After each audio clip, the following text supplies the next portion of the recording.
Na początku filmu wspomnimy tylko, że serdecznie zapraszamy Was wszystkich do naszego stacjonarnego salonu przy ulicy Gandhi 27 w Warszawie, nieopodal stacji metra Imielin. Cześć, z tej strony Grzegorz Piątkowski, Wy jesteście na kanale Serwis Bajka. Obok mnie oczywiście kamerzysta Mateusz i Kacper.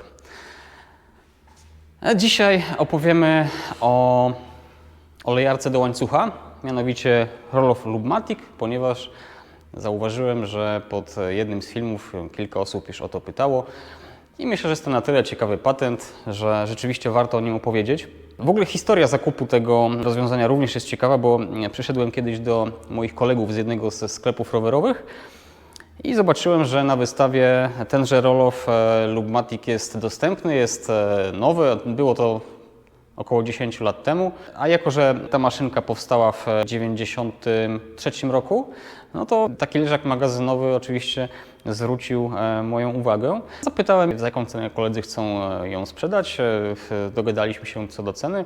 No ja poszedłem do bankomatu, żeby wypłacić kwotę, a jeszcze przy okazji kupiłem u nich dwa pająki od kasety Xtera serii 970. Doszedłem do bankomatu, żeby wypłacić gotówkę.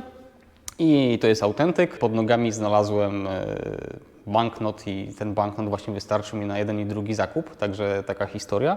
Jak wspomniałem, Roloff Lubmatic powstał w 1993 roku. Dopiero rok później, w 1994 roku, Roloff pokazał swój benchmarkowy produkt, czyli olej do łańcucha.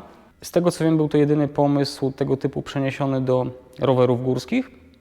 Działało to w bardzo prosty sposób. Tutaj mamy zbiorniczek z olejem. Ten element jest odkręcany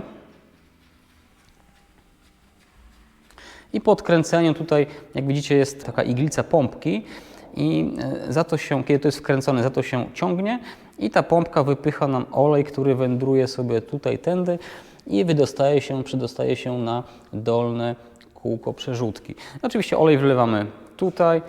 To wszystko jest wykonane z aluminium i zaraz Wam pokażę, jak to działa w praktyce. Kiedy jedziemy i chcemy sobie naoliwić łańcuch, sięgamy ręką, pociągamy i tutaj teraz nam olej, tutaj jak widzicie jest bąbelek powietrza, który sobie płynie, czyli olej właśnie, tutaj też to dobrze widać, że ten olej płynie cały czas i tutaj tych kilka kropli się przedostaje na łańcuch. No oczywiście, tak jak widzicie, tutaj też część tego oleju będzie nam zawsze spływać po tym właśnie zewnętrznym wózku od przerzutki. No tego się nie uniknie. I to jest tak naprawdę jeden, chyba jedyny duży minus, że też całość, no niestety po pewnym czasie jest w oleju, ale tak jak widzicie tutaj na tym kółku ten olej się znajduje i właśnie przedostaje się na łańcuch. Także no, patent działa w taki właśnie sposób i na pewno wymaga pieczołowitości w dbaniu o czystość napędu. No, po każdej jeździe należy ten nadmiar oleju sobie tutaj właśnie zetrzeć, po to, aby całość była zachowana w tejże czystości. Co więcej, pamiętam, że kiedyś jeździłem z tym wynalazkiem na maratonach. W pewnym momencie wymyśliłem sobie, że chcę troszkę wyżej zamontować ten zbiorniczek. No i miałem zbyt krótką rurkę. No i pamiętam, że poszedłem do apteki, kupiłem sobie kilka rurek i okazało się po podłączeniu, że to nie działa. Nie wiem tak naprawdę z czego to do końca wynika, być może z jakiejś elastyczności tej gumy, z której wykonana była rurka i no po prostu to nie działało. Ten olej cały czas mi wyciekał i postanowiłem napisać do Roloffa, czy części zamienne do jego olejarki sprzed wielu, wielu lat są jeszcze dostępne. Odpisano mi bardzo szybko, że tak, że wszystkie elementy są dostępne. Zapłaciłem niewielką jakąś kwotę. Ta rurka do mnie przyszła pocztą, także zamontowałem ją i to jest właśnie naprawdę świetne prokonsumenckie podejście. Produkt z 1993 roku, a wszystko jest dostępne. Tutaj jeszcze w oryginalnym opakowaniu były aluminiowe kółeczka przerzutki, ale akurat dość kiepskie. Aluminiowe kółka przerzutki w ogóle uważam za dość kiepskie, ponieważ hałasują, nie do końca dobrze działają w mojej opinii. No i dlatego zawsze jeździłem z kółkami wykonanymi z tworzywa. Tutaj akurat kółka Extra Light są wykonane z takiego bardzo fajnego tworzywa zwanego Delrin. To jest taki właśnie bardzo śliski, w cudzysłowie, plastik, który też ma niewielką ścieralność i również jest zastosowany tutaj w zębatkach tytanowych Carbon T od tej strony wewnętrznej i pomaga właśnie zmieniać biegi z środkowej zębatki na blat. Odnośnie samego roll-offa, no jakość wykonania jest bardzo fajna, to naprawdę dobrze działa. Oprócz tego, że jeśli nie będziemy tej przerzutki czyścić, to oczywiście cały napęd będzie za moment brudny i to jest rzecz, na którą trzeba zwracać uwagę. Nie jest to przesadnie ciężkie rozwiązanie, nawet miałem mimo wszystko pomysł, żeby część tego zbiornika albo nawet całość wykonać z karbonu i być może kiedyś to zrobię, ale też z drugiej strony mimo wszystko chciałem zachować oryginalność tego rozwiązania, które no tak naprawdę jest nieczęsto spotykane, dość dziwne, a mój rower